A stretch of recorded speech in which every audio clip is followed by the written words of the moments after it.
And we are live on a Sunday afternoon in Cody Leach's studio. I made a trip to Georgia, and for the very first time, we met each other in person. Yes. Having talked on the internet. Afternoon. Oh, uh-oh. Well, that's where everyone... We met each other there. We can hear what it sounds like. Forgot I had my laptop open next to me. Whoopsie daisies. But so we've been talking on the internet for 5.5 years, done 1,000 live streams together. For the first time, we are in the same space together. And for just the next hour, we are going to be taking your questions, your super chats, and answering them to the best of our abilities. And with that said, we will go ahead and get started. Your scroll is reversed from mine. It's going to throw me off. I'm going to get lost in here. So I have the other mouse if it's any easier. You can just kind of grab the, this is with the middle finger. You can. He's got a creative mouse that my old brain doesn't know how to process. Let's see. What do we have in here? Trying to find a question. You also might be able to use this now that I think about it. Whoa, moving on me. Sorry. You can use this thing to twist it around if you want to. I might just do that. There's the chat is filled with people having conversations, but they're not asking questions. I'm having trouble finding one. Okay, let's just start off with one that's definitely your wheelhouse. Which is better, Disney or Pixar? I'll go first. It's a bit of a difficult question to answer because one of them has been around 3 times as long as the other one. Yeah. And so one of them has had incredible phases of brilliance as well as these dips of darkness. They literally call one era the Dark Age. And Pixar, being significantly younger, has a much stronger track record. Yeah. So I think it's a bit unfair to compare them. But if you just pure track record with where Pixar is at, Pixar does have the better track record, but they're much younger. But I mean, no studio has a track record besides Marvel Studios as good as Pixar's when it comes to just consistency. Mm-hmm. There's only a couple of duds in there, so I'd say Pixar too, but I don't really watch animated films that much anymore. Even Pixar, I probably missed the last 3 or 4 Pixars since Toy Story 4. I don't think I've seen a Pixar movie. So yeah, I tended to gravitate more towards those because movies like Toy Story, Monsters Inc., Up, The Incredibles, especially, like I love those, and I do rewatch those. Where even my favorite Disney movies like Lion King and stuff like that, I don't really go back to that much. Yeah, I outgrew them pretty quick. Yeah. I think a lot of times from the perspective of if my kids have to rewatch this on loop, which ones am I going to have fun rewatching and which ones are going to drive me crazy? That's a big part of the formula with me on some of these. That's why when I had my youngest, I kind of made her start watching things that I liked. So like, I didn't let her steer the ship. Strategically set yourself up for success. Exactly. You're going to sit and watch Wreck-It Ralph until you like it. And then that way I could tolerate it being on 95 times. Favorite superhero and why? If we're including Batman, because people always like to debate if he's a superhero, Batman has always been my favorite comic book character. Close second would probably be Spider-Man. Close third would be Wolverine. Okay. For me, I go Superman and Batman are the 2 archetypes. You have the God amongst men who, with benevolent father, raised him to use his abilities for the good of man, and then you have the deeply broken human with incredible resources with his mind, his body, and his money that decides to use his brokenness to try and stop others from feeling that same pain, but this has the same vulnerabilities all of us have. And that to me those are the 2 archetypes of superheroes that are compelling to me. And I tend to like DC characters more, even though obviously I love Marvel. I love the MCU. They're deeper. There's the way that they're kind of done is a little bit different in that regard. Here's a quick one on here. I think we can both answer very quickly. What's your opinion on Daredevil, the Netflix show? Both of us love it. Yeah, I didn't love it right away. At least not on the level that everybody else did. Like when season 1 hit, everybody was like, this is the greatest thing ever. And I was like, it was good, but it was also very slow in the middle. And then season 2, I tended to like more than everybody else. I thought season 2 was even better than 1. And that seemed like the unpopular opinion. But I loved everything about season 3 right before they told us we're not getting it anymore. That was probably my favorite show of the last decade. Both of us have a bunch of content on. Do you have a bunch of Daredevil content? None. You have no Daredevil content? None. Oh, wow. We thought we were covering some of the same stuff back then. I have a ton of content on the Marvel Netflix stuff. So you can find very much elaborated thoughts on it, but Mhm. crazy fan of Daredevil. JCam with the super chat. Thank you so much for that. Two of my favorite review channels. What movie do you guys have the complete opposite feelings about? Opposite feelings?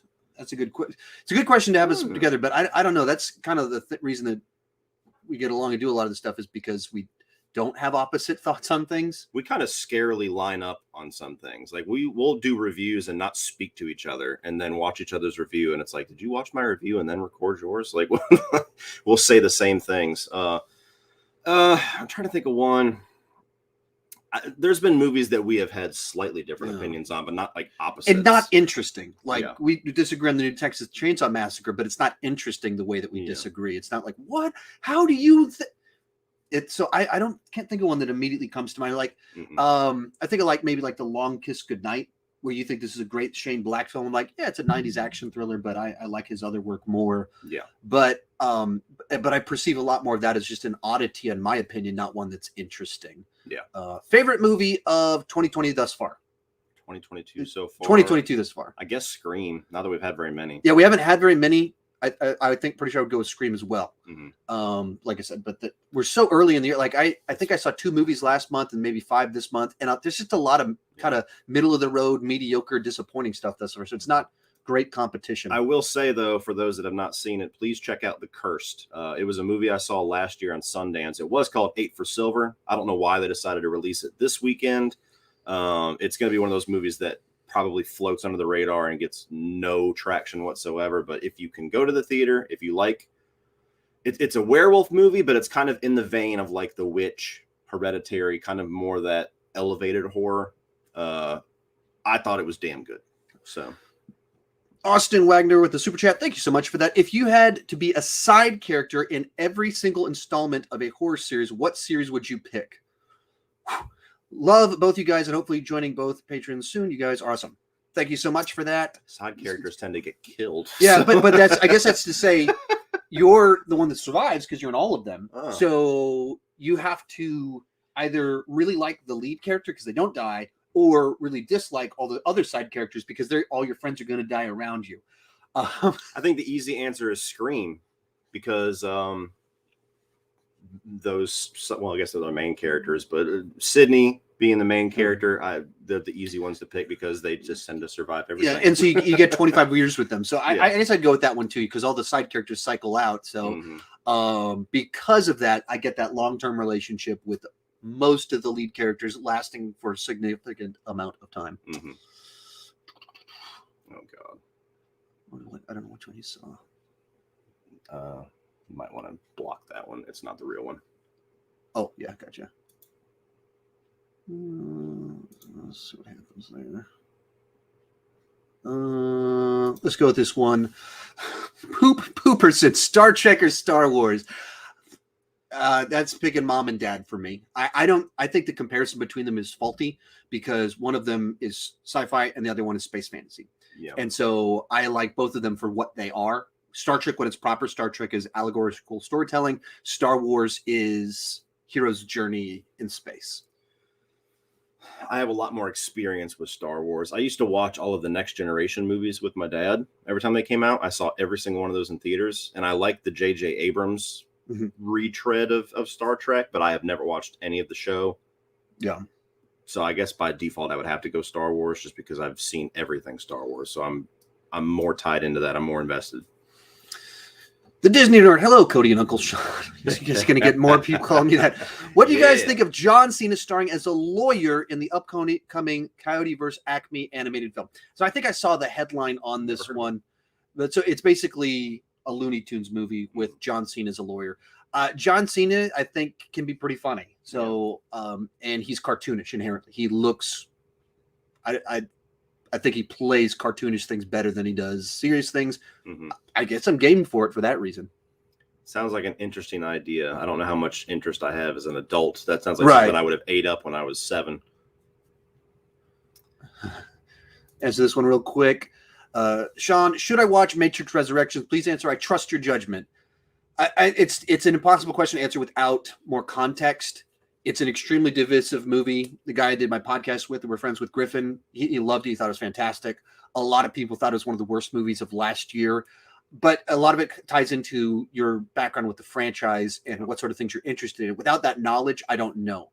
I was more middle of the line. Like, I kind of respected the bonkers thing that they were going for because it gets real weird, super meta. And then there's some stuff that I just don't think worked. And there's too many dangling plot threads without setting up sequels that I was crazy about. So if you're not like a big Matrix fan, you could probably sit it out. But if you're like big into the Matrix, of course you need to watch it. Yeah, I was on the lower end of the middle. I didn't hate it. I didn't think it was as bad as people were making that. It tends to be the thing anymore. When it's a movie that fits very firmly in the middle of the conversation, you have both sides. You have people that say it's a masterpiece that's reinventing the genre and is the best thing since whenever. And then you have people acting like it literally like stole their youngest children. Right. And it seems like every movie that gets that response, we're seeing it this weekend with Texas Chainsaw. I always fit firmly in the middle where I'm like, not to make my opinion sound more valid than others, but if you approach it from a non-buzzword agenda, it seems like you find yourself where there's good things, there's bad things. If you want to see a very strange retread of the original movie's plot, but meta, check it out. If that sounds like a horrible idea to you, it probably doesn't have anything for you. And there's a few things in there that I think help Matrix Revolutions. Makes it a little better, and then there's a bunch of things that also kind of make it worse. Kind of in the way that Rocky Balboa made Rocky 5 a little better, because now that's not the end. Right, it's not the end, and it just answers a few things a bit better. So there's some value to it, but it's definitely not a rush out to see it. J-Cam, 50 Shades of Grey or 365 Days. I'll let you take this one because I assume these are your favorites. Well, I mean, if you're going to go 50 Shades of Grey, are we talking novels? Are we talking That's a good point. Fan fiction? Are we talking true. I've never seen any of the movies. Neither have I. I don't even know what 365 Days is. So I wouldn't know either, but Jared Beckendahl apparently did some reviews on it, had some fun with it. So it's a Netflix erotic thriller. Oh. So it's basically if you're in the mood for... So something I need to add to my watch list. Yeah, middle-class mommy porn. So it's one more of those. That's not a genre that I check out a lot. I tend to wait for the reviews on those. Okay. Give this one real quick. What's your favorite movie? I have a top 10 with my top 40 favorite movies. I put it out for my 40th birthday back in November. You can go check that one out to find out. As for you, what's your answer to that one? I have a top 100 movies. Even more so than mine. He totally topped that. So each of us have fully committed to answering that question in detail. And a lot of your questions are kind of popping up in here. You're asking some questions about things we've done videos about, like what's your favorite Edgar Wright movie? I did get an Edgar Wright ranking when the new one came out. Baby Driver is what he says. But so just make sure you've used the YouTube search, because sometimes I'm skipping over your questions because I've answered it with a video. But Die Hard is my favorite film. I will just give you a cheat sheet. But if you want to see the other 99, Die Hard is not my favorite film. I think it's number 2 on my list. So with Terminator 2 is the number 1. So well, that's my number 2. So that's pretty funny. There's a reason that we're friends and get along. You see what we're talking about here? We didn't discuss this ahead of time. Daniel Skidder, I'm very happy to see you guys together for the first time today. Are you guys going to spend tonight watching The Lost Boys for Sean's first time? We're actually going to be watching it for the 7th time because I've literally strapped him down and made him watch it continuously in between meals. That's mostly true.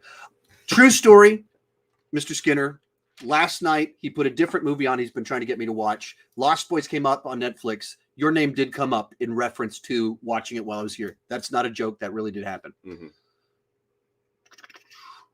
Okay, here's a bit of a fun one. Beckett Wright, what's your favorite of the big 3 movies from 1994? Shawshank Redemption, Forrest Gump, which we literally yesterday went to the square where the bench was at the kind of the bookend for Forrest Gump. We were there yesterday.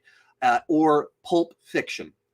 There we are. There's me, right where the bench would be. They moved the bench, and there's a bunch of grass there, but that's where the movie was shot. Chippewa Square in downtown Savannah. So Shawshank, Forrest Gump, Pulp Fiction. This is another one where I have a video where I ranked the IMDb top 15. I don't remember what I said in there. I don't remember what my ranking was. I'll say this. It's a hard one. Of these 3 movies, the one that has the least sentimental value to me is Shawshank.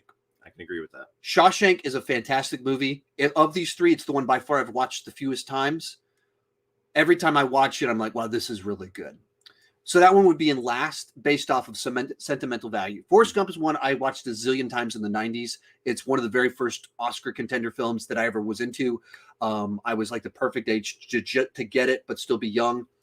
And Pulp Fiction is one of my favorite movies of all time. All of them are fantastic films. Yeah, it's kind of like picking your favorite children when you put those three in.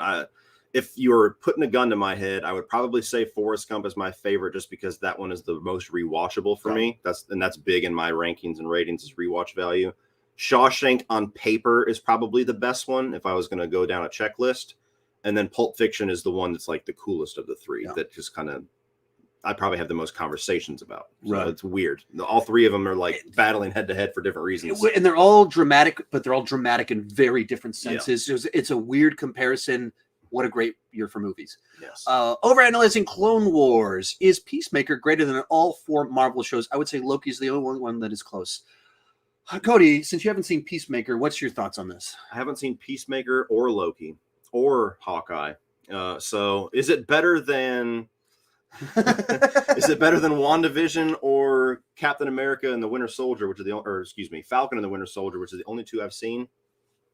Perhaps. I don't know. I don't know. It's tough to say because it seems like a very different show. Yeah, it's so different, and all of those shows are kind of very different from each other. Mm-hmm. My gut feeling is to say that it's stronger than those shows, and I think some of it comes into it's James Gunn, and James Gunn is a guy that is writing and directing Marvel movies. One of the best Marvel movies, one of the worst also. But you have that guy coming in and they let him do his thing. And it feels different. It doesn't feel like it's trying to be a movie on a TV show budget. It's very much smaller in scale while still having Robert Patrick in it. It's obviously John Cena. And the thing about it, it's an ensemble show. It's called Peacemaker, but it is about the ensemble. And just like Guardians, just like Suicide Squad, he's great with ensembles. Mm-hmm. I think I would go with Peacemaker of all of those. I think the weird thing that kind of turned, aside from the fact that it just felt like there was too much coming out, even though content was slowing down because of the way of the world. What kind of turned me off from the Marvel shows a bit was that they all felt like these little prequel side stories to whatever movies are coming out. Like WandaVision felt like they just needed her to be in this spot to make sense for Doctor Strange 2. Falcon and Winter Soldier, we just got to make sure that he has the suit so we don't have to spend time on that in Captain America 4. And so it felt like we were going down that. And then somewhere around when Loki came out, I was just like, I don't know. I want to watch him eventually, but it felt like the urgency wasn't there. Yeah. Okay. Why can't I get a girlfriend? I wish I could give you better advice on this one, but to analyze something like that, I need to know you personally. I probably could give you some good advice if I observed you for a day, but with just an outside perspective, I think that the first thought is just perceive how good your first impressions are and how can you make better first impressions, and just how are you perceived by people around you, and what are the things that you can do that are still true to you but present the best version of you. The only thing that I can tell you with no information whatsoever is the fact that you're asking that question makes me feel like getting a girlfriend is like a goal that you're walking around with. Yeah. And if you are walking around seeking that and analyzing every reason why it's not happening, you kind of put off this unappealing aura to women. You kind of have to have it accidentally happen, if that makes any sense. As stupid as that sounds, as cliche as that sounds, if you're walking around like, okay, is it her? It gives off the wrong vibe. Yeah. It's like I come from church world, and then singles ministries in your church world obviously is its own. Every subculture has its own word quirks. In church world, everyone's looking to get married. Yeah. And so then you show up to singles ministries and you can tell the person that just really wants to get married. Yeah. And they're just walking up to every girl, and you can feel the energy. You the one? Yeah. And so if you're giving off that vibe, it's not organic. Juice Sauce. What career would you have liked to have if you hadn't done YouTube? I got started on YouTube in my mid 30s. So I had a whole career as a youth pastor. I like speaking. I like helping people. I like creating things. I don't like working with other people. I don't like having a boss. Yeah. So things where I get to be independent are probably the direction. But like I like writing, coming up with ideas. So writing could have been a direction I could have gone. If I was didn't need to have something out there for people to see so urgent, movie making could be very interesting to me. But there's a lot of things I can be interested in, and there's a lot of things that the hoops that go along with it make it not interesting to me. Yeah, I've never really had like a dream career. That was kind of a detriment to me whenever I went to college, because you very much are paying for whatever you want to do the rest of your life. And if you don't know the answer to that question, you might as well just be throwing money into a burning pit.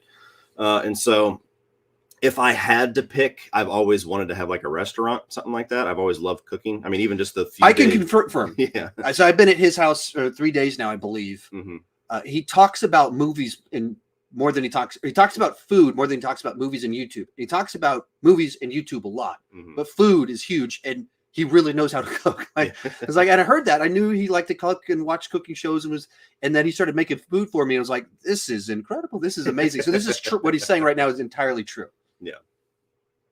Okie dokie. Next one up on here. Alpha K. Who's your favorite Cobra Kai character? I have a Cobra Kai characters ranking, top of the list. We could watch it after this live stream is over, but Johnny, without question, is top for me. Probably the same for me too. There's not like a real huge standout. Like it's him and then some very close seconds, but I think he's the one that the show obviously was focused around him from the beginning, and through all its different twists and turns, I think he continues to be the most entertaining one.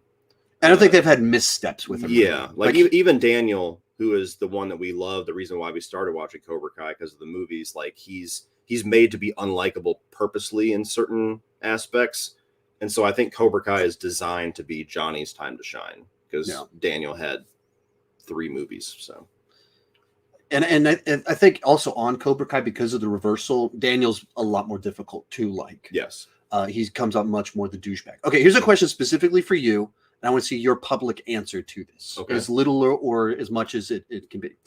What will be the next 31 on 31? What can you say about 31 on 31, the next one? Okay. Some people have asked me, and I haven't known what I could say. So bearing in mind that this is not 100% written in stone because of things behind the scenes, not drama, but just as far as getting everybody on the same page. The idea is that the very next one that we will do will be fantasy based, because we have Harry Potter. Thank you. We have Fantastic Beasts coming out. And I am somebody, just for my own personal interest, I've never seen any of the Harry Potter movies outside of the first one, of which I've watched like 4 times. So it's just like I've tried to start and then just forgot so many times. So I have a whole franchise of Harry Potter that I would eventually like to cover. I've only seen the first Lord of the Rings movie, so I haven't seen any of the Hobbits or anything like that. We have Star Wars that will be in there, which is the only one I'll be prepared for.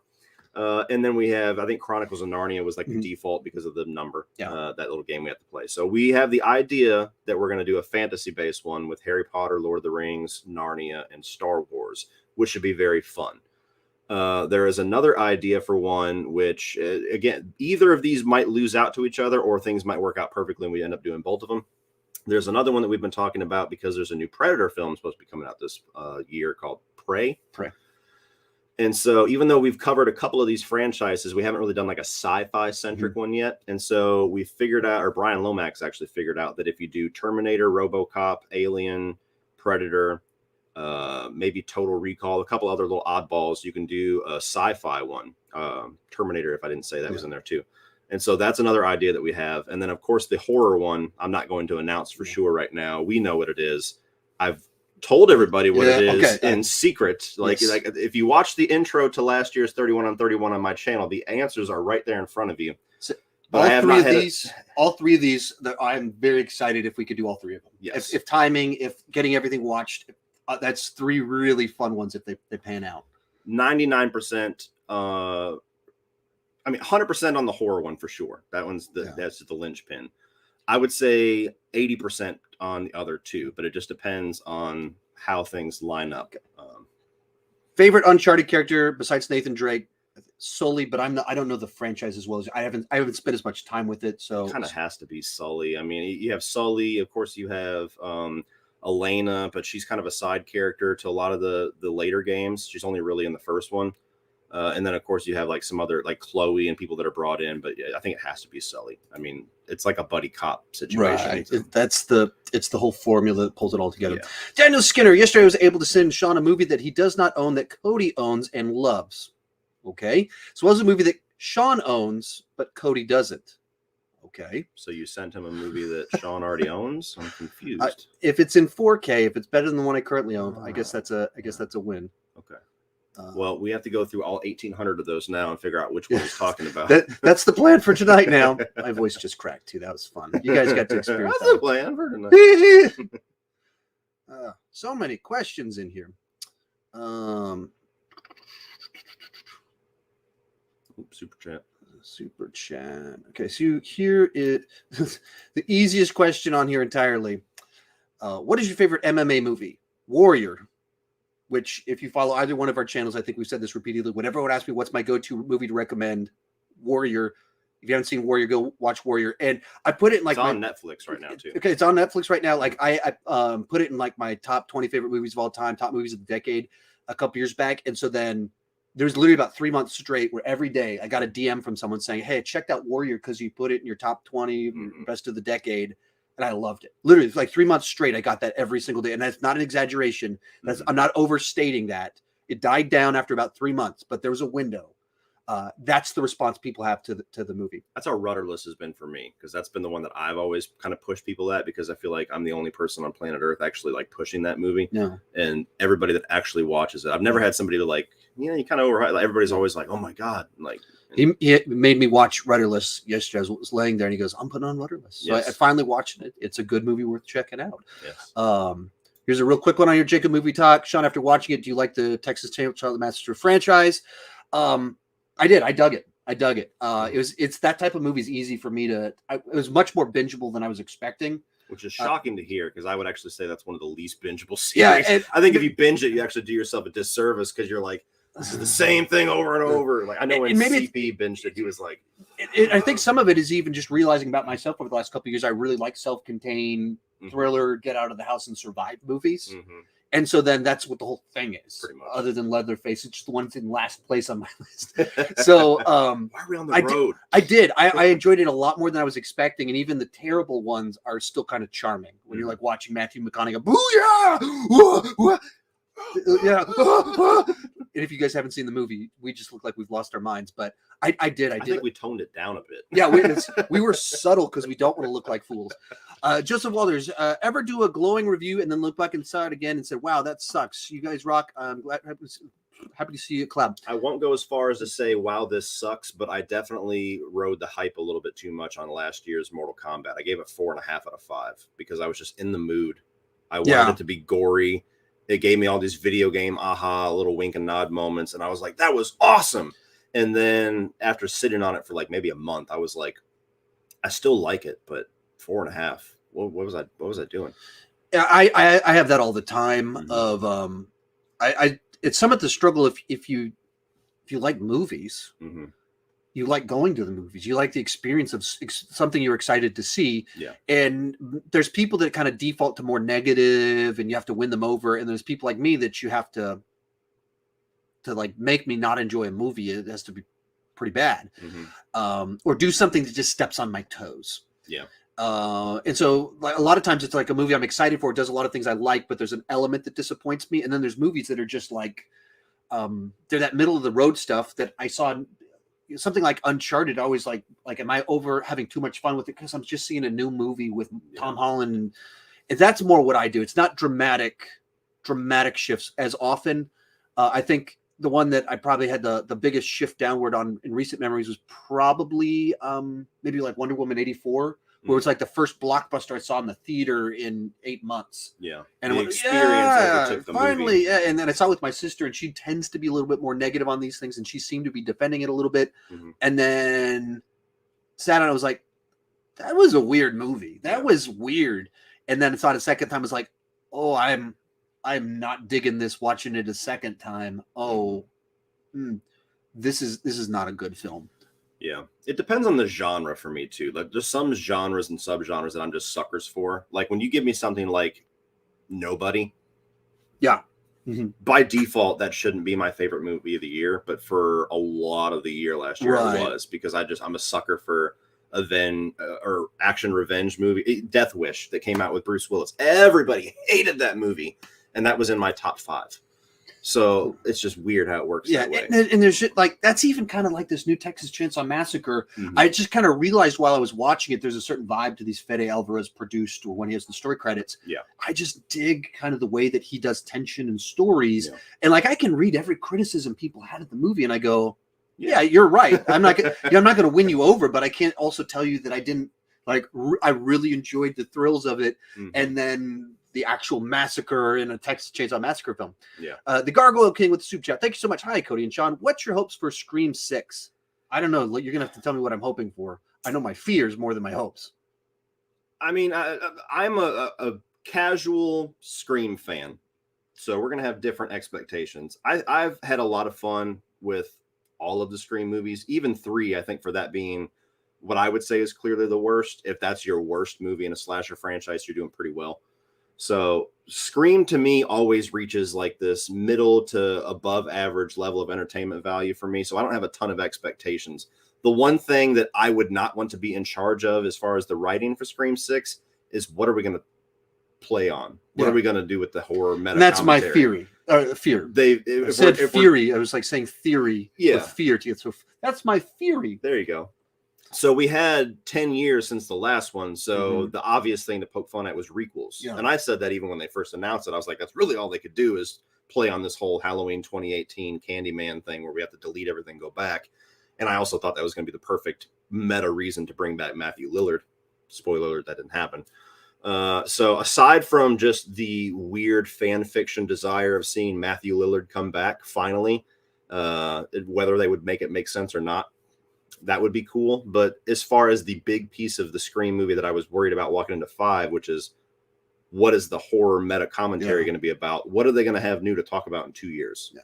And that's the fear that I had with this new one. And that's the fear that I have with this one, especially with such a quick turnaround. But I don't have a specific thing I hope for or anything like Kirby. She's alive. Yes. Make Kirby a big part of the story. Yes. That's my only hope expectation. Do you guys use Letterboxd? I have an account. I don't use it. For me, I don't like the interface. Yeah. And so it feels like I'm doubling my work. I take my notes in Evernote and write stuff in there. And then there's a side to it of like, I make my living by making videos. And so there's people that wouldn't watch my video if I just used Letterboxd. And so there's a little bit of it gets extra work to do something that feels counterproductive to what I enjoy doing. And so I've tried to use it in the past and I just never found any use for it that I enjoyed. The only thing that I use it for is if I'm doing a gigantic ranking, like when I was doing my top 50s, when I did my top 100, I find it a lot easier to move things around, but it takes a long time to go through and add 50, 100 titles. And then you have a bunch of movie posters. But once you get to that point, that's the only useful side of it that I've found is being able to swap around and look at it and get an idea. I don't really like it either. I tried it for maybe a month when Logan came out, and I was realizing the same thing. I was like, am I screwing myself by writing my review as I'm putting a review out that says the same thing? And I understand some people do that, and it works for them. And we all have different ways that we have workflows and kind of how you think about things. And that's just one that hasn't resonated with me. Faisal Beg recommended, and I'm sorry if I mispronounced your name. Recommend checking out Nightmare Alley. I plan on watching all the Best Picture nominees before and ranking them. So it's on my. I plan to. We'll see what happens. Hopefully it works out, but I plan to. Here's a fun one. Have you guys ever smoked? I enjoy smoking, but I'm also like I just get addicted to things, so it's something that I've not continued doing. Normally, I'll smoke for a month and then hard quit, and then 5 years later, I'll take it up for another month. But at this phase of my life with kids and everything, I don't see that happening again. But I have taken it up for like a month at a time in different phases of my life. Have I ever ingested part of a cigarette? Yes, but I have never. If I did it, it was like at a party once because I was 17 and stupid, and I've never had a habit with anything. I don't really have an addictive personality, so kind of the opposite answer. I have a deeply addictive personality. Yeah. I can get myself in trouble very quickly. I've never gotten the appeal to it. Even the times when I was young and I did it, I was just like, why do people do this? Like, why am I continuing to do it? I don't know. It was a weird thing. I'm not really a follow the crowd type person at all, but for moments. Overanalyzing Clone Wars, Peacemaker or Loki, I would say the other Marvel shows don't come close to either. Love you guys. We talked about this a little bit earlier. You haven't seen Peacemaker or Loki. I would go Peacemaker. Loki was I liked the ride for it, but kind of got to the end. I was like, okay, we just did that. All right, so what? It didn't, and it hasn't sat with me as well. And there hasn't been as much time with Peacemaker, but I don't think that'll change it. I think Peacemaker is just that was like a fun show that surprised me. Well, they announced a season 2, didn't they? They did. Peacemaker feels more like a show that has a purpose, where the Marvel shows kind of feel like these neat, weird little one-offs that don't really feel like they lend themselves to second seasons very well. They lend themselves to we'll see you in the movie. To me, anyway, speaking ignorantly because I've only seen half of them. But and some of them do. Like Hawkeye felt like its own self-contained little story. That it's building a new person up, bringing some new people in, and kind of closing out some stuff with Hawkeye. And I would think you'd probably like Hawkeye the most of the shows. I would guess that for the obvious reasons of the nature of it. And tying into that, should I watch Peacemaker? If you like James Gunn and you like R-rated shows, it's a very James Gunn show that's enjoyable. It's much better than the trailers I think led on. Daniel, both of you guys are bringing up great content. I just want to say appreciate all you guys do. Bold statement. Nope will be better than Get Out. I haven't even watched the trailer for it yet. The way it kind of worked out. Basically, Universal blocked several people's trailer reactions, even like Christian Harloff. He did a trailer reaction, posted it, and they blocked it. And I even had my local rep for Universal like, hey, are you going to do coverage of Nope? And I was like, nope. Several of my friends created content, they posted it, and then it was blocked. And I can take a claim where I'd lose money. That's frustrating. But if I spend an hour, 2 hours creating content and you block it, I'm just going to stop covering your stuff because that's dramatically disrespectful. To not just claim the money on it, which itself is disrespectful and violating copyright fair use laws, but blocking that, it is so disincentivizes creating content. So I haven't even watched it. I'm gonna watch the movie, of course. I'm excited for it, but I can't make as bold of a statement as you.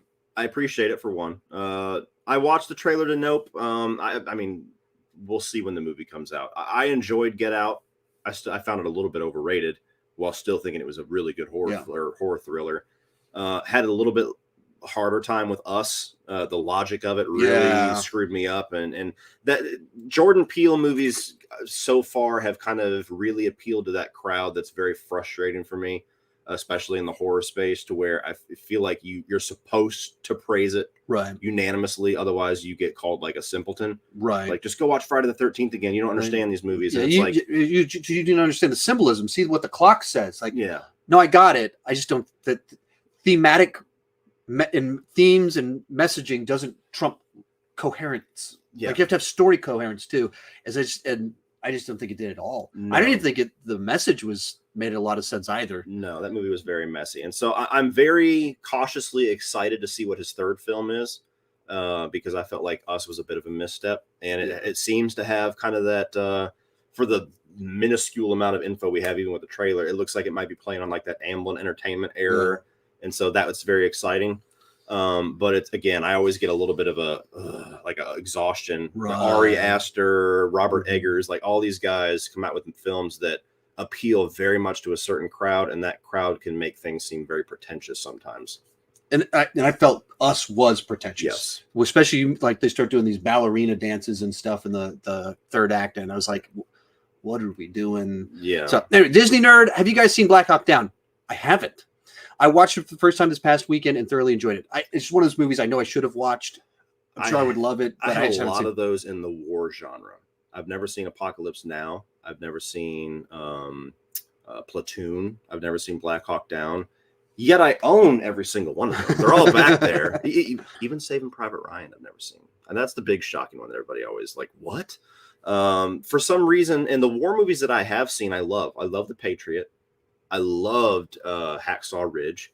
But for whatever reason, I'm just never in the mood. Mel Gibson is the theme here. There you go. Yes. And I'm just never in the mood for a war movie. I don't know what it is. The ones I've seen are great, but I'm like, I'm never sitting around like, I want to watch warfare. I'm kind of in the same ballpark. Like all these movies I would celebrate. If I saw them. They're not the ones I put on normally in my free time.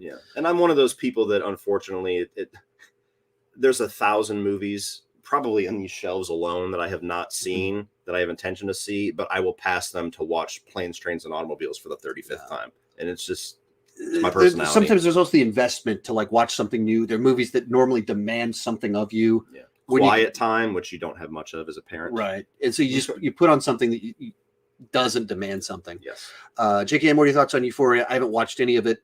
I don't have any interest. Same. Like at all. Flip side, are you guys going to review King Richard? I do have interest. I want to see it. I haven't seen it yet. If it was nominated for Best Picture, I plan on watching it before the Oscars to do a ranking. That's when I am interested. It just came out at a time where I was just too busy. Fun fact, that's the only movie that they ever did a press screening for in the almost 6 years I've been on YouTube in Savannah.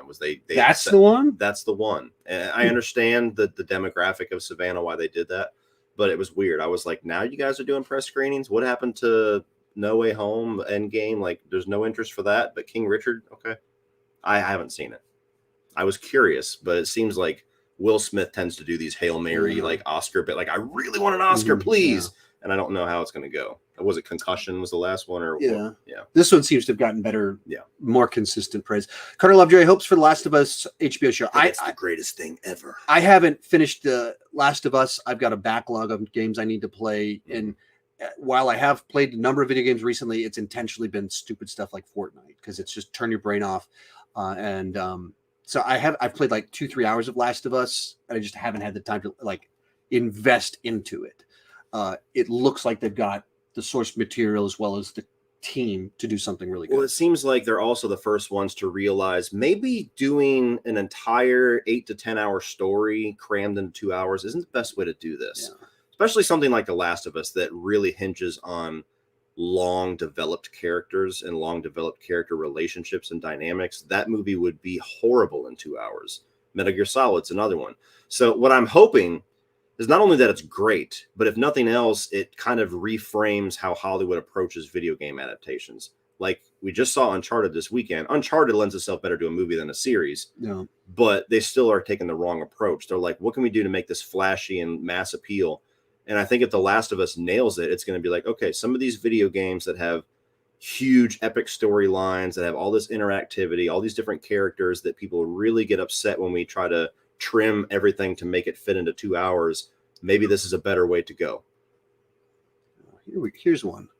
Brian Lomax. Brian. Hey. I noticed you watched Texas Chainsaw Massacre and you actually liked it. We watched that review together and had fun noticing that. I saw Brian's review. I was like, this guy said for weeks he wasn't going to watch it. And he did a ranking too. Joseph, what are you guys' thoughts on Big Bang Theory? I've watched the first 2 seasons. Our buddy Durbin is in an episode. Oh, really? Yeah, he is. He's at like episode 22 of season 1. I've seen him post a picture. He's in the back of comic shop. Okay. So I was never a big fan because it felt like someone not in the culture trying to write to be clever for the culture. Yes. And felt very superficial. Nerds are like this, and there's stereotypes that haven't really been true since 1980 or something like that. Yeah. And so I had some laughs, I chuckled, but I don't tend to watch those types of sitcoms anymore. Mm-hmm. And it just felt superficially trying to target my demographic. And so it was kind of off-putting for me in a lot of ways. I've had a weird relationship with this show because there was a girl that I was dating who is amongst, if not like the worst relationship I've ever had in my life. And a lot of our time together, I spent watching Big Bang Theory begrudgingly because that's all she wanted to watch. And so for a long time, I hated the show because that was tied to that memory. So it was like this weird stigma, this weird baggage. Holly also loves the show, my wife. And so I've watched probably 3 to 4 seasons with her. Yeah. It's a middle of the road type sitcom. I'm not really a big sitcom guy unless you're King of Queens anyway. The side of the humor of the show where you get the nerdy guy and the super hot neighbor and the weird situational comedy that comes with that, I think is very funny. But like Sean said, all of the ultra nerd focus to where it's like, if you like this, you have to also love Comic-Con and Star Trek and know all these weird things and spend thousands of dollars on little figurines. And that's all you are. That stuff's very strange. And that's most of the show. Every episode is like, these guys are if you asked Google, tell me what a nerd is, it's like they just copied what that answer was. The Osbizdian simp. I have no idea what that means. Demogorgon or xenomorph? Xenomorph. Demogorgon is derivative of the xenomorph intentionally. That's what makes it fun, but it's also a derivative creature, and it's great for what its purpose is, but it's not Not my thing. Mm-hmm. Ahmad Khalaf, I'm sorry if I mispronounced that. What do you guys do to celebrate Valentine's Day? I don't really celebrate Valentine's Day because it feels like there's nothing like you want me to take you out on a date when everything's busy because the greeting card companies told me to. I'm not going to do that. My wife is, best of my knowledge, totally on board with that. And so we do fun things other times. What did we do to celebrate this year? This is not a joke. I took her out to 5 shooting locations for Texas Chainsaw Massacre movies. That's not a joke. A man who has it figured out right yesterday, I posted the video, my ranking where I shot a bunch of that. And then the day before that, I posted my vlog about it. But I'm along those same lines. My wife still picks at me. She's like, "Are you going to ask me to be your Valentine?" I'm like, "This means you're my Valentine forever, whether I ask or not." But literally, per what we answered earlier, I just made a steak dinner. I'm like, there you go. Miss Mont, hey Sean, can you convince Cody that he needs to give the Christopher Reeve Superman movies another chance? Being that you know my movie taste pretty well, do you even think that I would enjoy those movies? Not really. Okay. I mean, like, if to whatever extent you have experienced them, they're very dated product of their time. Yeah. I grew up on them. I am more fond of Superman than you are, and so there's something that if someone says I didn't like that was weird, I'm not confused by that. Yeah. If you told me the score from John Williams sucked, I'd be like, what's wrong with you? Mm-hmm. But if you told me the movies themselves are like, man, this is campy, this is goofy, you're not wrong. Yeah. So adding in, I'm very self-aware with my opinions. I've said numerous times, both to Sean and on camera, that I've never been a big fan of Superman. It was until Man of Steel that I became a Superman fan. It was because I liked that take on the character, a little darker, a little more real. Even as a kid, I was always like, this guy's like a utility belt. He's got a power for everything. This is weird. They're like, the tension wasn't there. And in the movies, the second one was made by people who don't even understand the character, so they did it even more. So he literally like pulls his S off of his shirt and throws it at someone and it like saran wraps them, and then he multiplies himself. Yeah. They literally invent powers for him in the movie. Exactly. So I think you'd love that. Yeah, there you go. So knowing the fact that it took until the mid-2000s for me to even like the character of Superman, but it's because of that darker take. And that's very much not what the Christopher Reeve films are. I know that enough. Also, the fact that I'm very particular when it comes to camp. I think a lot of camp needs a little bit of nostalgia to work sometimes. Yeah. And people have asked me to do rankings on them because I've never talked about them. But I'm like, what am I going to? I'm just going to open myself up to really angering a lot of fans. Yeah. It's tough on some of those franchises that are beloved. Yeah. If it's not a thing you grew up on, it doesn't work. Favorite Ivan Reitman movie, Ghostbusters. Ghostbusters is an easy answer. A deeper cut, I would go with Dave. One that with Kevin Kline where he becomes the president and has Sigourney Weaver in it. That's a really good movie that doesn't get talked about enough. But you can look at his film. There's a bunch of great ones in there. I'm curious, just to indulge me for a second, just to make sure. It's probably Ghostbusters, but I'm not familiar completely with all the movies that he's done. Twins. Twins would be mine. So I'm glad I looked it up. Twins, Kindergarten Cop. Oh my god! Like his Evolution. It's also easy to forget the phone. forget a bunch of the stuff that he directed because he was in. Well, I hear his name and I just immediately associate it to Ghostbusters. But he has so much more than that. So the deep cut that people don't talk about enough is Dave. Do you think the MCU is dying? No, I mean you can look at Spider-Man came out 2 months ago and it's kind of doing well. I think they have some trouble ahead.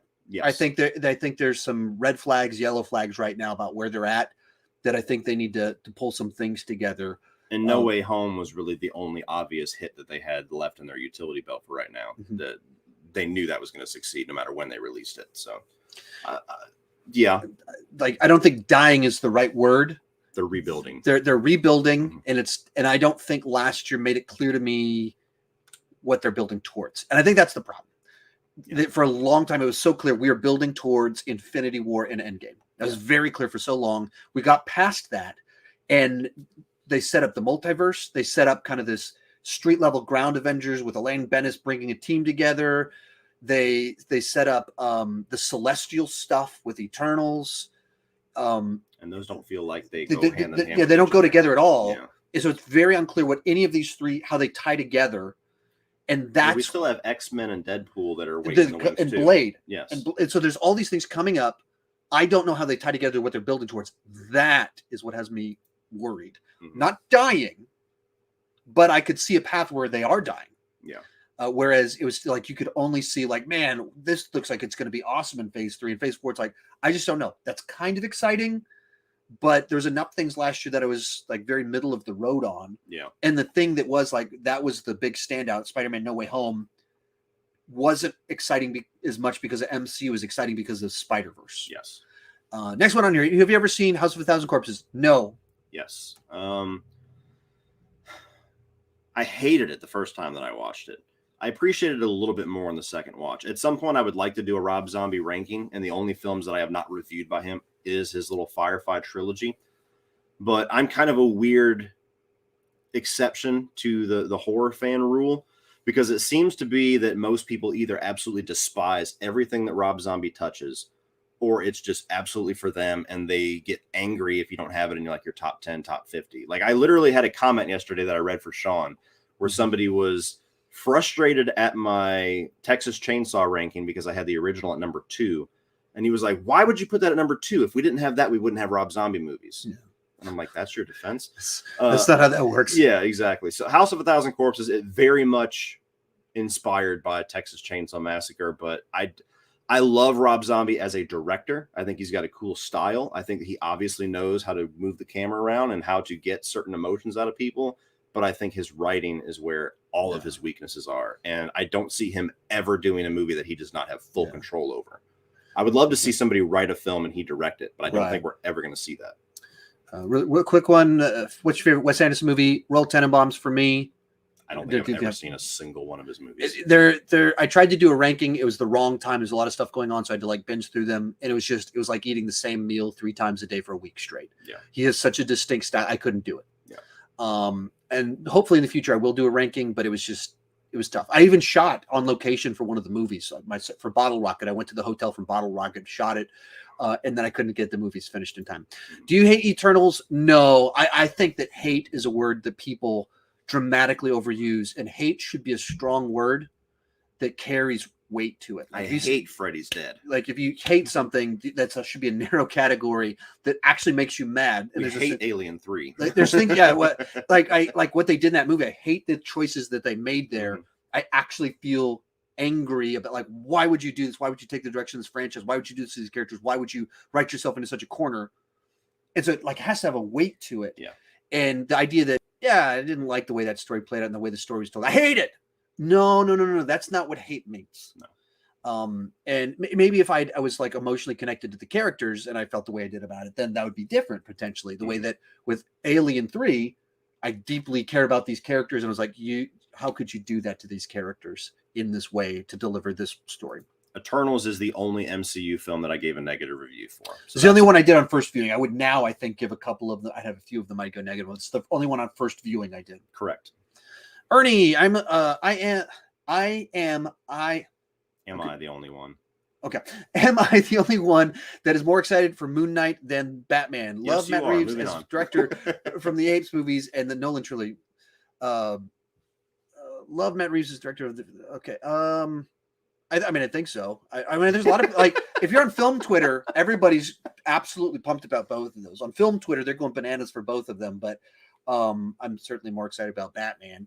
Even talking about the future of the MCU, how does Moon Knight fit into that? I don't know anything about it, right? Who this character is, and that's kind of the problem they're running into with all of this new era. Is it's a bunch of characters that. I mean, deeper into the archive. You could argue that Iron Man was that, but he also kicked it all off. So immediately he jumped into the pop culture consciousness.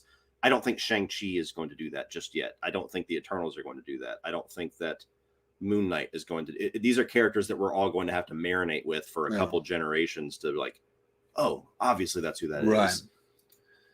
So I think you're the only one. But like I said, there's a lot of people very excited about it. Fox, rank the Alfreds once new Batman comes out. I don't think I'll rank the Alfreds. I have ideas for a bunch of rankings, of course. I don't think that's one that I'm going to do. Ranking the bat suits, bat nipples at number 1. Certainly, that I think ranking the bat suits is more likely because there's. I normally don't have opinions on suits. Like people rank the Spider-Man suits. They're freaking Batman's insane. Easy. Batman is much stronger opinions on the Batman suit. So I think I actually will do that one. See how it does, and if it does well, maybe suddenly I will be talking about every fashion suits and Iron Man suits and everything. Here's one for you. Would you make a cooking channel? I know you have an answer to this. Yeah, we talked about this morning, actually. When, I have no idea, but the if is absolutely yes. Unless I just absolutely abandon YouTube as a career path, I really enjoy cooking. I enjoy the experience of it. I enjoy watching other people cook and getting ideas and coming up with my own version of it. I like the process of it. And even just today, while Sean was kind of doing some prep work, I was watching a cooking video and I was literally just saying, like, I watch some of these just because I like to see what different people's setups are, because eventually I would like to do something like this. And it's not going to be we had a full same. conversation about that. Yeah. So eventually, yes. Probably not this year because I just started a second channel, but eventually, yes. Star Wars re-edited, Book of Boba Fett or Hawkeye. I'm not sure if you've watched my coverage of both of these shows. I think if you've watched my coverage of them, the answer's pretty clear. Hawkeye by a mile. Book of Boba Fett had things I liked about it, but I didn't think it worked as a whole. I liked Hawkeye. I think I said it was my favorite of the shows from last year. So without question, Hawkeye, and it's not even close. As someone that didn't watch either one of them, which one do you pick? Hawkeye, just by default, would be more interesting to me because I haven't even watched season 2 of The Mandalorian yet, which is the best thing that I've seen. Mandalorian's the best thing I've seen come out of Star Wars since Force Awakens. So just for me, it feels like they've kind of taken my interest away because they have carte blanche. They can do whatever they want, but they keep just focusing on this little microcosm of Star Wars. Like I'm interested in Obi-Wan Kenobi. That's about it because there's a very distinct era that we have no answers for. And there's this visual appeal of we're going to get Hayden Christensen back at some point. Like there's this cool little redemptive arc there for a guy that's been disavowed from Hollywood because of his role. But I don't care about Boba Fett. I don't care about Rey, or like I want to see something new. Yeah. Believe in the hype. A better villain: Zoom, Flash season 2, or Deathstroke, Arrow season 2. I think Deathstroke is just a cooler villain. He had a whole 2 seasons of buildup, right? And so it's just, I think I think that there's a lot of mystery of what was going on in season 2 of the Flash that worked. But as for specifically the villain, Deathstroke made a much stronger impression. There's like these moments where Deathstroke reappears in the present timeline. He's like, I don't care about any of that. And is just killing his family members. And that you remember that with weight. Whereas I think the Zoom, I think 70% of why Zoom is memorable is because Tony Todd did the voice. Yeah. Flash and like all that. Every time you have Tony Todd, there's something about it that's memorable. And that, like, I remember that. Yeah. I remember the reveal of who's actually in the mask, the Iron Mask. Yeah. I don't remember much about Zoom. Yes. And so it's just the presence is cool. It's whereas Deathstroke, you remember the whole story and betrayal. Ernie, Miguel was misused in season 4, in my honest opinion, and predictable. I don't know that I would at all say it was. I could see where if depending on how you resonate with the show, you could feel that he was misused. I don't understand the criticism that was predictable at all. That my perspective, like yeah, it's predictable that I don't want to spoil it if you haven't seen it. I wouldn't say what they did with him was predictable at all.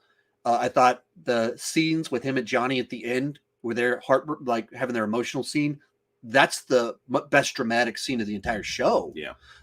Maybe the one with Robbie in the next episode, but like that's like, but we're talking about Miguel. That's one of the best scenes of the show in the dramatic level. So I would not agree with you. I could see why some people would not like the direction they took it. I felt that was a good way to properly subvert expectations. I think maybe Miguel just got less focus in season 4 because you had these huge arcs with Sam, with Hawk, with Robbie that really overshadowed Miguel, who kind of stayed status quo for the most part, aside from the last couple of episodes of this emotional turmoil. Quick question, Sean, should I watch the John Wick trilogy? Yes. If you like action movies, it's a must watch. Like it's not, should I watch it? If you like action movies, it's a must watch. Really, if you're a cinephile, it's a must watch because it's the action franchise of the last decade. Yeah. Gad Ballin. Sorry if I mispronounced that. Hey, Sean, just wondering if you ever thought about giving a lecture about the way you two helped you out of alcoholism. I can set up for a Zoom one here in Israel. I think you've covered that in your own way. Yeah, I've kind of covered it in my own ways, in my own times. I don't know that I would phrase it the way the premise you phrased it. It certainly played into my journey. I wouldn't feel comfortable saying that the reason I overcame alcoholism is because of YouTube. That in and of itself sounds really sales pitchy. Yeah, right. And like I know what you're saying, and and I'm sure if I sat down and talked with you about how it does play out, we could come out with the version of it. From my perspective, I in a number of contexts do share my story. YouTube does play into that story. If you guys are watching, don't know what he's talking about. When I started my YouTube channel, I was present in a intense outpatient recovery program for alcoholism. Like during the window where I started my channel, 3 days a week, I went to 3 hours of treatment for alcoholism. And basically I was unemployed because of my substance abuse. And so very much YouTube was part of that recovery journey. It's part of that story. Absolutely. But the way you phrased it, it wouldn't be that. So, if you have something specific in mind, probably the easiest way to get a hold of me is DMing me on Instagram. I read most of my messages. So if you have something you're pitching to me, like the way you phrase it at the end there, you have something in mind, you could reach out to me there, and I could be very open to it. I certainly want to use my story to help anyone in a similar position. But Instagram is the way that you could reach out to me to fine tune that. Like, we're kind of laughing at the way you phrased it and the way it comes up. So that's not laughing at your question. Like, we already get your question, but it's got the comedic vibe, like those late night infomercials. Right? Yeah. It's like, this vacuum can even help you lose weight. Yeah. There's a version comes off a little bit. Yeah. But I know what you're saying. Just, if you have something in mind that you're pitching to me about, you want me to help with something, DM me on Instagram. Brock Side Up. Hey, man. Sean, what was the inspiration to change up your background? Was it simply wanting to shake it up, or was it planned? So this is, if you don't know, the last month I've been shooting in the different corner of my room. And I've done it before. I did it a year ago. I did it a little bit. It's a few different things kind of all at once that aren't all exactly, wasn't intentional specifically. I didn't set out to go, like, I want to change my setup. I just get bored, and I fiddle around a lot. And then a big part of it was I bought a monitor finally. I'm reaching out to Cody's monitor that's in front of me, as if you guys can see that. But I bought a monitor. I've been editing just on my laptop the whole time. So I bought a 32-inch monitor. And so I set up my desk to actually be much more usable. And then while I was there, I was like, I'll just put my camera on a little tripod right here and tried it. And I went, I dig this. And I liked the way the lighting worked. And I could put the TV right behind me. And so it was kind of an accidental series of things. And I'm getting a lot more into dramatic lighting, and I have for a year now. And so some of that worked a little bit nicer for that. So it wasn't setting out intentionally, but it did kind of play out. And then the kind of the, I don't know, elephant in the room. I didn't set out to have a set that looked so similar to Chris Stuckman's, but it does. It wasn't lost on me when I was creating the set that there would be comparisons, but I specifically went, like, I like blue. I have blue eyes. Blue is a color I lean towards. So there was full conversations with my wife about what color we should use. And I was like, I don't want that fear to be the reason I don't do it. So what can I do to make it so mine is distinct? So I was like, I'll put the posters there. I'll put the Edison bulbs behind me. I'll do the Funkos. So in my mind, like, I've got several different things that make mine distinct from his set. It was very intentional to do that. And then as time passed, I put more and more things to try and make it intentional. But at the end of the day, the way human eyes, what's the defining thing you see? As soon as you flash your eyes up there, you're in a corner with backlit shelves and a blue wall. That's what you see.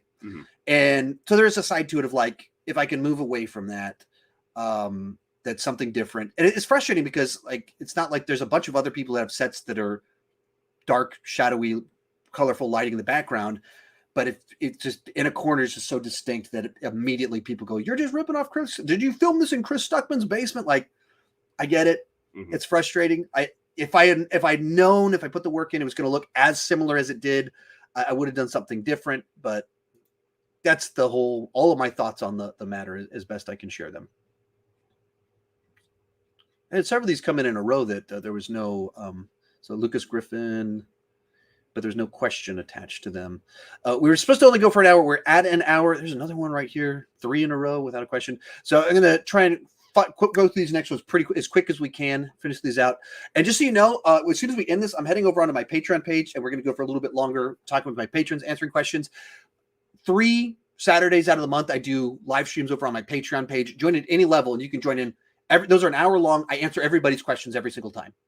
And so if you want me to answer your questions, join at any level on Patreon. 3 a month. You can join in. They're pretty cool because I get to know people because they're every week, and it's easier to answer 35 people's questions than 447. Yeah, and like right now, I'm having to like read while going through it, and so it's pretty cool. It's to join in on them. So if you're interested, Link is actually, it's not in the description of this video, but any of my other videos, take your Patreon, join at any level, and you can be a part of those. And we'll have those ones starting up literally 30 minutes from now. Obsidian Simp with Super Chat, thank you so much. Last of Us or Uncharted? I haven't played Last of Us. It's on my radar. Basically, when COVID started, he told me to play Uncharted. I played through all of them, binged through them real quick. The next thing up was Last of Us. And then, whatever reason, I wasn't able to continue the energy of the binge. So, Uncharted for me because I haven't played Last of Us. And I imagine even after you play The Last of Us, it's still going to be Uncharted because you're very much more action adventure, Indiana Jones minded. So, I think you'll love The Last of Us, but Uncharted, I knew if there was any franchise you would get sucked into, it was that one. As a franchise, it's a difficult question to answer so far because The Last of Us is still an incomplete story, whereas Uncharted, they could stop right now, and I'm very satisfied with what we've gotten. And it's also comparing apples and oranges. You have a very heightened, comedy-centric, action-adventure, blockbuster-style game, and then you have a very dark, deep, post-apocalyptic character study. The Last of Us, as far as the first one, is higher on my, like, if I was to rank all my favorite games, is higher than any Uncharted game. I would say that's probably my third favorite game of all time, whereas Uncharted 2, Uncharted 4 would probably be closer down to like 8, 9. And I'm one of the few people, well, about 50% of the people that played The Last of Us 2 that loved the crazy, wild, very bold decisions that they made in it. As of right now, as a franchise, I'll give it to Uncharted because they have 4 of the best games ever made, whereas The Last of Us only has 2 of the best games. Yeah. Simple math. Yes. There. But talking about 2 franchises, from your perspective, have fantastic track records as of this moment. Yes, but have nothing to compare with each other. It's like comparing Batman to Christopher Reeve Superman almost. Story Sparks. YouTube is hard on new creators. What are your thoughts on trying to build a channel on other platforms simultaneously? What is the next YouTube? Well, so I mean, I think there isn't a next YouTube. There's the next thing, and the current next thing is TikTok. But I don't know where it is in its lifespan of when the next cool thing after TikTok is. But TikTok is the place where if you're trying to get people fast, it's been TikTok the last couple of years, more so than YouTube. As for your question, what are your thoughts on trying to build a channel on other platforms simultaneously? The more you can focus and all your energy on one thing and getting good at that one thing, the more likely you are to succeed. The more you learn about that, the rules of that one, the more if you try and build on Twitter, Facebook, TikTok, Instagram, YouTube all at once, like, hey, let's go shotgun style. You don't have enough time to do all of those at the same time. And they're all so different. They're so different that how algorithms, the communities, the nature of them. So you pick one and really get it. Like, I don't get TikTok very much. I'm too old. So I'm experimenting a little bit, but I'm not diving into it, putting a bunch of time into it just yet. But like, if you, like, I have a bunch of our friends, like Jared Beckendahl, is just taking off over 100,000. Our buddy Rudy is taking off over there because they just understood how it works. And so I would not say do all of them shotgun stuff. That is not the right way to go about it. No. Have a couple of things that come naturally to you, where you organically kind of get it, like that you're on there normally. That's the one where you're most likely to succeed. It's a constant learning process. And they're also constantly changing the chessboard. I mean, YouTube, especially since we've started, has changed from you're automatically monetized right out of the gate to you have to commit to these certain specifications first, to the whole yellow monetization thing that started like a year and a half into our channel. Like, there's been so many huge changes just in YouTube alone that even YouTube has been its own thing to try to master. And so if you're trying to figure out and master YouTube while you're trying to figure out and master Twitch and it's quite literally like taking 3 majors at one time. Yeah. And like, I've been on Twitch for a year and a half now. I still don't understand Twitch at all. Emotes and raids and all these things. Just, all of it weird words to me. I'm like, I just want to go live and play games. So that's all I know what to do. So are you going to watch the Batman? On the fence. Probably not. Probably not. I'm confused by the question. Is M. Night Shyamalan good or bad? Both. Yeah, both.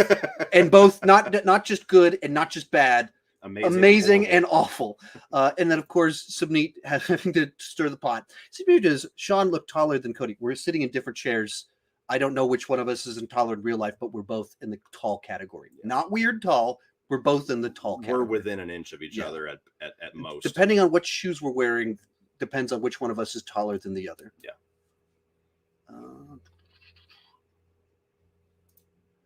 Top 3 favorite bands. You go first while I think about this one.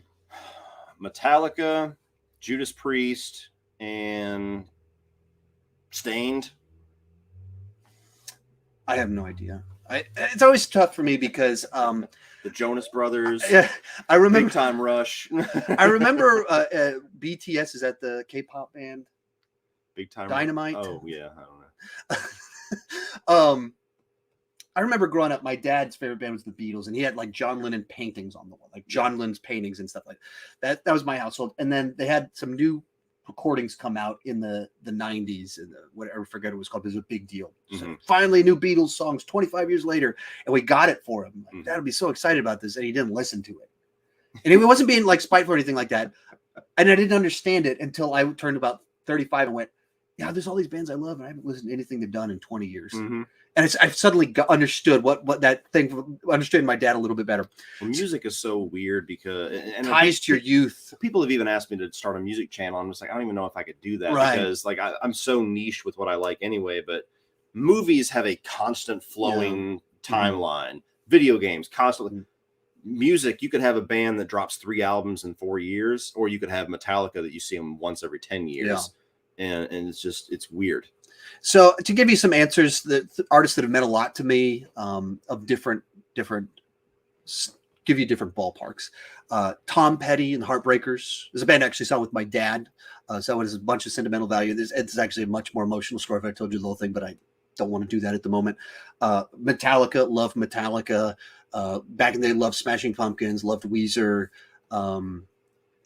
Like a lot of pop punk bands. Slayer. I do have Raining Blood, but I can't say that I love their catalog. But Raining Blood has... I know maybe 3 songs. They've always been a little bit much for me. So whenever I'm trying to like mess with someone, put on The Angel of Death. Yeah. And then a voice just literally goes, ah! For about 30 seconds straight. Like, what are you listening to? I remember watching a behind the scene, or maybe it was like a behind the music thing where they were talking about Slayer. And there was a guy who was like, yeah, my mom really hated any of the music that I listened to because we were a very Christian household. And I saw they had this song called Jesus Saves. And I was like, hey, Mom. And we put it on. It's like, Jesus saves no one. And she was like, ah! CBMF Productions. What's the most interesting thing you've both learned about each other since meeting in person? What's the film you agreed disagreed the most? We kind of talked about that second one. We don't have an interesting answer. Like agreed about, there's 1,000 weird coincidences. Even in this video, we're like, our top 2 favorite movies are both Die Hard and Terminator 2. Yeah. We We don't have obvious disagreements. What's the most interesting thing you've learned about me since I've been here? Sean is extremely impatient when it comes to lines and cues. We went to downtown Savannah, and the very first line we got to, here's the process of getting to downtown. You have to drive for 20, 30 minutes, find a parking garage, park, walk to where you're going. The very first line we got to, he's like, you want to just go home and come back on Tuesday? And I'm just like, we've already 55 minutes committed to this whole plan today. So that's the one thing that I found out about Sean was if there's a line, we're moving on to some other idea. It's not quite that simple, but he's not wrong. I'm playing it up for comedy. It's overstated. Yeah. But the walk up to a place, there's a line like, let's walk to the next place. Yeah. Some of it, it's also just like, I just came here to like hang out with him and like, let's see what we can do. But I'm not tied to the visiting thing. But he's not wrong either. I'd much rather inconvenience myself by walking upstairs than waiting for an elevator. And all sorts of things like that. And interesting about you. I think the food thing, how much food really is a massive part of your household. And I had heard that, then got here and was like, and not in like a gluttonous way. Just like cooking as an art form. Yes. Like not like we make food, but it's like cooking, like really well thought out, well cooked meals. That's a big part of the household. Andrew, I want to start a review channel. Any tips?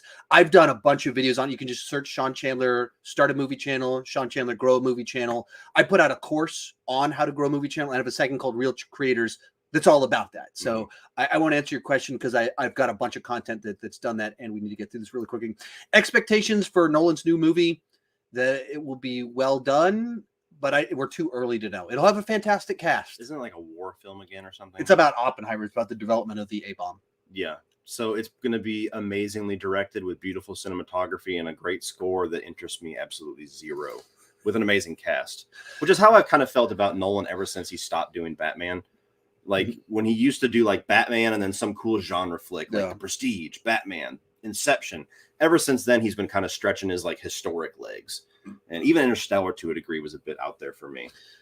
Here's $5 question. What would your quick, basic summary storyline be for a final Nightmare movie with Robert Englund? I couldn't pitch that off the spot. Do you have some thoughts what you would do? Yeah. I have nothing for you. So the final Nightmare movie with Robert Englund is going to be, okay, so you have the actual Wes Craven pitching a story to the actual Heather Langenkamp, and there's this demon that has taken the form of Robert Englund's Freddy that kidnaps Heather Langenkamp's son, and then by the end of it, they vanquish the evil. In joke, that is Wes Craven's new Nightmare. But no, I'm somebody, look, I'm the biggest Nightmare fan you can find. I don't think there's any reason to bring Robert Englund back. I just don't. And I love Robert Englund. It's not because I don't like him. It's not because he's given more bad Freddy versions than good, which is a fact that a lot of people don't tend to acknowledge. But he's done. He's said for a decade plus that he's done. We had Freddy versus Jason. That was like his big hurrah, final little. What is there to gain to bring him back? Because even if you get one and it's amazing, you're not going to get another one. It makes more sense to me to find somebody that can take the role and make it their own. And if it succeeds, now you have somebody that can play Freddy for the next 30 years. And we're in the requel era where everyone's thinking about it. It's not everything needs Nightmare. It doesn't fit. No. And he, like you said, he got kind of a weird bookend thing, and then he got the meta bookend, and then he got the big fan thing. So you got both. And at some point in time, you're just wanting more because you like him. Yeah. Hey guys, ever wondered what is each movie you is most shamed for loving? I don't feel shamed for loving anything, so I don't really resonate with the question because I don't. A lot of horror remakes. Some of the things that I've gotten the most hate for in my YouTube career is saying that certain remakes are better than the originals. Sean Sheridan, what are your hopes for Jeepers Creepers 4, Creed 3 without Sly? Who would you want as a villain for a Tom Holland Spider? That's a lot of questions in one question. Hope for Jeepers Creepers 4 that it can be about the movie and not about the creep that is the behind it. I'm not worried about Creed 3 at all without Sly. I think they need to do a Adonis story where he's on his own. The movies have been about breaking off from Apollo. Now the franchise needs to break off from Rocky. Just don't make it about Clubber Lang Jr. Yeah, that's the worst idea. What villain do I want for Tom Holland Spider-Man 4? Kraven the Hunter. Let's go with Kraven the Hunter. Someone that's new and different. I like going back to the classics, or maybe I would like it if you have the Osborns in the background in a Lex Luthor type role, but not really as the villains, just ominous setting the stage. But someone else is the main villain. In different times. Hopes for Jeepers Creepers 4. I hope it's more like the first film. I can get some dumb fun out of the second one, but there's a lot of weirdness in there that's very much from Victor Salva. The third one's one of the worst horror sequels of all time. I'm somebody that, despite the very negative stigma the movie has because of the truths that have been revealed since, I still absolutely adore the first Jeepers Creepers movie. I always will. I went more than a decade and a half without ever knowing the Victor Salva stuff, so I can't separate that. If Jeepers Creepers 4 is a good, solid, scary, effective monster flick like the first one was, I will be happy. But what I've seen so far looks extremely low budget, and I'm getting like Leprechaun Origins vibes so far, which is not good. Dennis Skinner, one of the movies I know Sean and Cody certainly disagree on is Halloween 2018. Not by a lot. Yeah, not dramatically. It's more of a perspective under which you're looking at it. Mm-hmm. Like I like it more than Cody, but it's the way you perceive of things. What community are you in as to kind of how you perceive. He's in the horror community and he doesn't like it as much as other people. So then he's kind of this person like, hey, you guys are overrating it. I'm not in the horror community. And so I don't perceive that same. So I don't feel like we're all that far off at all. Yeah. Like for context, I gave it 3.5 out of 5. You would give it like 4, okay, something like that. So it's like half a point difference, something like that. So like I liked it more. I thought it like the word they did, but I also like it's just kind of interesting. Thank you for the super chat. There was no question attached to it. Quick question: do you know new rock stars? No, I do not. While I look for my next question, have you seen 24 and what do you think about it? I have not seen a single episode of 24. Interesting. It's because by the time everybody said this is the greatest show ever, I looked and I'm like, there's like 145 hours of TV to try to catch up on. And you have to start from the beginning. Yeah. It is the nature of it. 24 hours. It's extraordinarily serialized. You cannot hop in.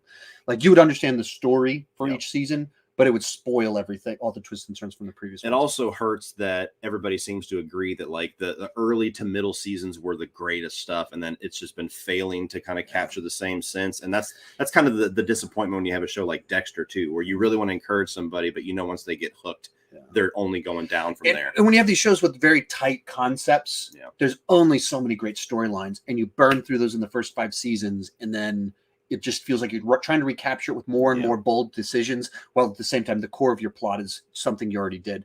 Hey guys, I was curious if y'all have seen Akira. I have seen Akira. It was in the late 90s. I'm not into anime. I should probably give it a second watch, but it wasn't my thing at the time. Not into anime whatsoever. Also, you both look like Walt and Just Together. Here we go. Hang on. And I'm sorry if I missed any super chats. I apologize for. There we go.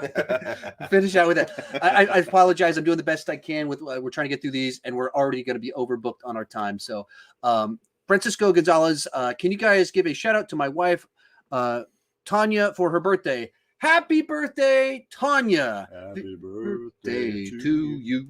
Happy birthday to you. Happy birthday, dear Tanya. Happy birthday to you. Thank you so much for watching. I assume she watches. That's why you're asking me to do this. But I hope you have a wonderful day. I hope you have a wonderful year. All of that fun stuff. Yeah. Happy birthday. There you go. There you go. Feliz cumpleaños. Where did it go? That little roll thing on here is that it actually turned out to be a great little suggestion. Yes. I'm not confused anymore. Hey, you guys planning on Batman rankings? Of course. A handful of them. Yeah, I mean, if you know what I normally do when big releases come out, we finally have a new Batman movie since I've had my channel. You can fill in the gaps. Yes. Like everything you think I'm going to do. Well, phrase it this way. I don't know what I'm going to cover besides Batman for the first 2 weeks of the month. Yeah. It's going to be a Batman overload of all the stuff that people like, what about the villains? What about the Batman? All that fun stuff. Yeah. Have you seen Bates Motel? No, I have not seen any of it. Not one episode. Yes, it's one of the better, certainly one of the best movie to TV adaptations, but one of the better horror TV shows out there. If you're a fan of Psycho, it's a very modern twist on Psycho, but it's done very well. You can tell that they loved and understood Norman Bates as a character and Psycho as a franchise. It doesn't just feel like a cash grab or some weird thing, which I thought it was going to be. Highly recommend it. Thank you for the super chat. Daniel, question on the live stream: the Thing versus Lost Boys. One you take to a desert island, the other you leave behind. Which one are you taking? See, The Thing is higher on my ranking. That's my favorite horror film of all time, with Lost Boys being number 2, but The Lost Boys is more rewatchable. So that's interesting. There you go. Yeah, so I might take The Lost Boys with me because The Thing is so dark and so brooding, where The Lost Boys is a very fun movie. Yeah. Me too. That's what I'd say. I haven't seen The Lost Boys, but that's what I'll go with too. Megan, are you excited for the Batman? You should check out my most anticipated movies of the year list. I've been saying, speaking of my excitement for it, since they announced Matt Reeves. Prestonian. Hey, Sean. Thanks for the super chat. Hey, Sean and Cody. First time writing in. I'm like Cody with the war movies. I have a hard time getting into any of them. My one exception, though, is Sam Mendes' 1917 blew me away. Thoughts? It's another one that's one of the only war movies that I've seen in theaters alongside Hacksaw Ridge. I enjoyed it. I thought that it was very good. I felt like the gimmick of one shot was a little more distracting than it was revolutionary. It's unique, but it's also not a movie that I would necessarily rewatch ever. Yeah, it doesn't seem like the most rewatchable. I was very positive on my review. I had a review where I talked about all of it, just really well done. Say like a great experience, a unique theatrical experience that not the sort of thing I just pop on randomly like, hey, let's throw this on for fun. Brevins, on my channel, I just reviewed Burton films. I got to go through the Schumacher and Nolan films before the Batman releases. I hope it's great. So if you guys are interested in Batman reviews, Brevin has done them over on his channel. And I also hope the movie is great. Don't submit any new super chats. Yeah, guys. we're trying to get these. We're 23 minutes over and still not caught up on these. Fun fairs. Love you guys' content. Keep up the great work. What are your hopes for Halloween Ends, and what direction do you think it should take? I think it should be definitive in its conclusion. I think it needs to get grounded in reality and stop turning Michael Myers into zombie Jason Voorhees. And I hope that they were overstating all the stuff about incorporating the Trump era and COVID. And I don't know what that stuff meant. It just doesn't sound like it fits at all. Pretty much 100% what he said. I have been very mixed on both of the films thus far in the trilogy. It seems very odd that they're making the conscious choice to not make this the same night when that's clearly been the choice stylistically for two movies now. So all I have seen is red flags. I hope that it is a grounded, brutal movie that maybe is not as focused on kills as Kills was, but still has that same energy. But I want it to be definitive. I want it to be to where nobody's asking like, well, where's the next one? I don't want that. Like, I want it to actually be a trilogy. Bruce Simmons, have you guys thought about doing a worst movies of all time list? People ask me that all the time. I've, of course, thought about it, but it's just not. I don't think that way. I don't have a list. Like, I could do maybe a handful that I really hate. Yeah. But I don't like. That's just not really my vibe, and I don't. It's not the direction I'd want to go. Jordan, what are you guys' thoughts on Peacemaker? And are you guys excited for season 2? So I have a review of the season. I posted a couple days ago, posted one earlier when halfway through the season. So just, you can watch my reviews of it. Am I excited for season 2? Yeah, because I liked season 1. And I think also James Gunn having more resources, more time, it not being an afterthought. I think there's also some reasons why there's a lot of potential for it to be bigger, better. It's not as much of an experiment once the first season is a hit. So yeah, of course, but I don't have specific things I'm excited for in regards to it.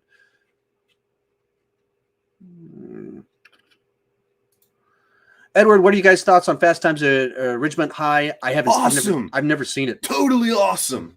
I've totally never seen it.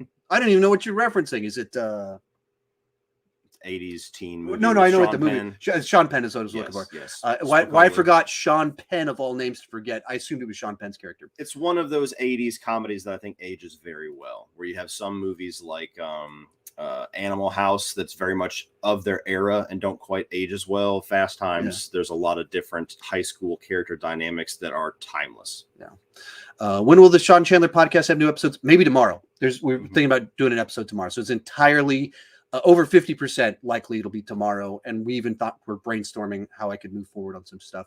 Haven't seen Squid Game, so I can't say if it's overrated.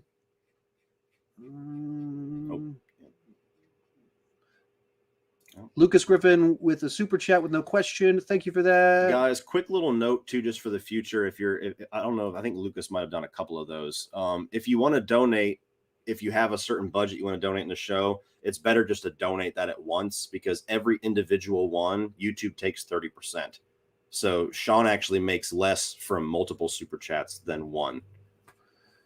I was trying to read them up, so I'm not sure what he said, but yes. Dennis, who would agree that David Lynch is the best Dune? Somebody's trolling at the moment. All right. While this is going on, overall thoughts on Game of Thrones. I have content. I did season reviews as well as a ranking of the seasons, and some of it's some of the best television of all time, and some of it is the biggest yikes. How could you do that of all time? If you haven't seen Peacemaker, close your ears, shut up. There's a spoiler in this one. It is a super chat, so I'm going to answer it. But if you haven't seen Peacemaker, don't read the question. Don't look at the screen. Actually, I'll take it off the screen. Don't read anything like that. But 3, 2, 1. After the finale of Peacemaker, what's your take on what the Justice League is going to look like going forward? I'm a little concerned for the changes ahead. Thoughts? Thanks again. I mean, I have thought this before this. I thought this after this. I don't think they have any plans for Justice League. They don't have any plans. So with the thing that we got in the episode, that was just a pleasant surprise. But I think even the way that played out with who wasn't there, they have no Justice League plans anytime in the near future. Which is so weird. It's weird, but for all the drama that went down, they burned so many bridges, divided their fan base, and burned so many actors that they're just they just screwed it up. They need to just start over, but they have just enough things that are working that when Aquaman makes $1 billion, you're like, oh, well, I want to make I want to make a second billion. Okay, but we also screwed up Batman and Superman. What do we do? So I don't like that. It basically affirmed what I thought, which is they have no plans. They just want to have a little bit of fun teasing some things from time to time. Jordan, what's your favorite MCU movie? I have a rank and Disney Plus show. I mean, I had my ranking at the end of last year. I ranked the movies and TV shows together, so it will tell you what my favorite MCU movie as well as my favorite Disney Plus show in detail. Someone really wants to know, Cody, have you seen 24? No. Still haven't seen it since we last talked about it? No, I haven't found the time in the last 5 minutes. I'm scrolling so fast, he's trying to find out the super These chat. might have been 45 minutes ago, for all we know. I don't know. Do you think Batman will succeed? Big fan, by the way. Thank you so much. The super chat, thank you from Liam J. Bud. What box office? do you think? I think inevitably it's going to clean house. Yeah, I mean, it's my most anticipated because I think it's going to be great. I trust Matt Reeves. It'll do great because it's Batman. And, you know, even Batman v Superman, people are like, oh man, this movie bombed at the box office. Made 800 million. Yeah. That's the power of, and the first Suicide Squad made like 700 million on the weight of the Joker. Joker and Batman are incredibly beloved characters. Yeah. So this movie, as long as it just doesn't make everyone mad, and even if it does make them mad, it's going to make money. It's going to make a ton of money. Yeah, it'll make $1 billion if it pisses people off. It'll make $2 billion if everybody rejoices. Castra, do you watch anime? I don't. I don't have a favorite. I wish I had a more satisfying answer, but I don't have anything for you. Benjamin with super chat, no question. Thank you so much for that. We're just trying to get through this. Shaf of Hosayan. I'm so sorry. I botched that. Do you feel we've gone past the golden era of horror movies? I've seen one in recent times in the top 10 of the year, considered a cult classic compared to the past years, where some are average looking back. I mean, I think by definition of golden era, that's in the past. It's a subjective thing, but it's in the past. That's by definition. That would be like, well, you know, Hitchcock era, because that's golden era is like the original great time period. Yeah. I think horror is one of the best places it's ever been because you have like 5 streams going. You have the elevated horror, you have the requels, you have slashers, you have the Conjuring, whatever type of horror you like. There's some of it coming out and they're getting budgets and they're like, yeah, James Wan, you made us $1 billion. Go make your weird Malignant. Yeah. Oh, what? It's the wackiest, the campiest. Sure. You made us so much money. Awesome. But I think horror is in a great place right now because there's so much, and there's the A24 and whatever you like. There's a bunch of it. Yes. We actually tackled this one earlier when we talked about Game of Thrones. I have a bunch of comments about it. Some of it's the best. Some of it's the worst. Lucky Diamond 77. Opinions on The Princess Bride. Love both of y'all. What's your thoughts on it? I've always watched it. I've always had fun with it. He's never seen it. As I said earlier, I'm very, very inexperienced in the fantasy genre. And so I think it's got some great stuff. It's some things that are also very dated in it too. I'm going to have to cut this off in just a couple more because I'm split. We've got, you can pick up over on my Patreon page. I'll probably end up doing a video where I catch up on whatever questions I missed from the super chat. I do apologize that happened. You guys had a lot of questions for me. Bubba, Scream TV series, have you guys watched it? I have not. I've seen 2 episodes. I've never heard anything that's motivated me to watch it. I mean, just an MTV Scream series on paper sounded like a bad idea, but everybody's, even the ones that say it's good, they say that they cut it off at season 2 and rebooted. And so that gives me no motivation to check it out. Oliver, what is your favorite Uncharted game? Both of us have rankings of the Uncharted games, so that'll have our detailed thoughts on it. He has multiple of those, and it says 2 is his favorite. And what do you think? What do you think the next saga for the MCU be called? Since I have no idea what it is, I can't answer that question. Since I don't know where they're heading with it. Dominic had another super chat. Thank you so much for that. And here's our final question. Robbie Curtis, are you worried about an end of DVDs and Blu-rays? Yes and no. I think that there's always people that are going to want physical media because the internet is not reliable enough. Their streaming services change what they do too often. So I think there will always be some demand for this it. New thing where they're starting to like change and censor things, like they're like splash and cutting out jokes, saying like, "Oh, this joke hasn't aged." There's just enough reasons that you want something permanent, or even like I own some copies of the non-specialized Star Wars on DVD. Yeah, but that's tough to come by these days. Yeah, and so there's just reasons that you'd want to. Actually, we'll close out on this one: Halloween 2018 or Texas Chainsaw Massacre 2020. 2018. Halloween 2018. I liked Texas Chainsaw more than he did, but I think Halloween 2018 is just a overall better movie. Thank you guys so much for everything. I know I wasn't able to get to all the super chats. We just ran out of time. There's a bazillion questions in here. I tried to answer as many as I could. We answered about a bazillion of them, but we ran out of time. If you want to ask questions, join over on Patreon. We're going to go straight over there. And anyone that comes in, we answer their questions. So thank you so much for tuning in. And I because there's so many leftover super chats, I will put a companion video when I can to answer the questions that I missed. Keep talking movies and too much. Bye-bye. Give me 1 second. Opening your mail over there. I'm trying to figure out what's the surprise in the box. Wow. A charger. Okay. There you go. That's not quite as exciting. Nothing exciting. Bye, everybody. Thank you. Thank you guys so much for tuning in, caring what we have to say, asking questions, all of that fun stuff.